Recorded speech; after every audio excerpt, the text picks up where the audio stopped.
төмендегі айырманың мәнін тап. Демек, барлық сандардың айырмасы 875, 299, одан азайтамыз 199, одан 99.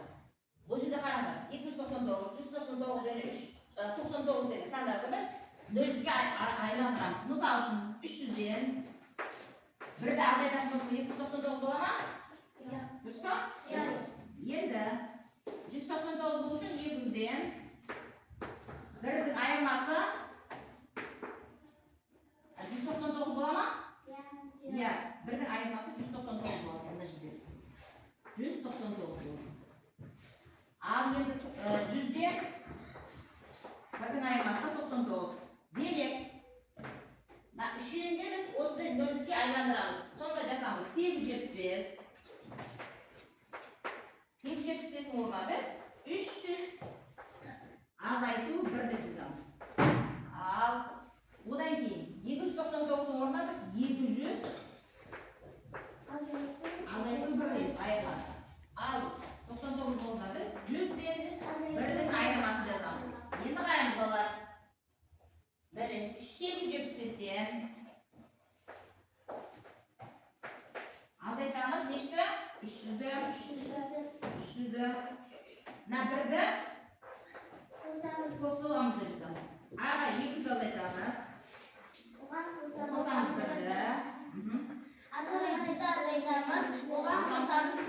Енді қараңыз балалар, бізге оңай болу үшін осы тәсілді үйреттім. Қараңыз, 875-тен 300-дің айырмасы қанша болды үшіде?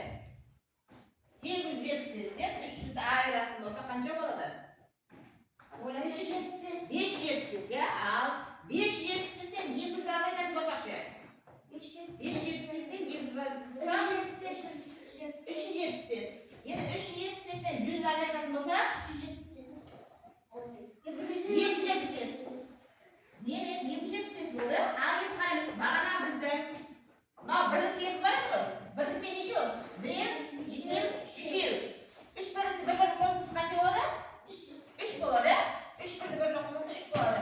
Енді 275-ке 3-ті қосымыз қанша болады? 278. Демек қандай балалар? Ыңғайлысыз ба, бізге ыңғайсыз ба?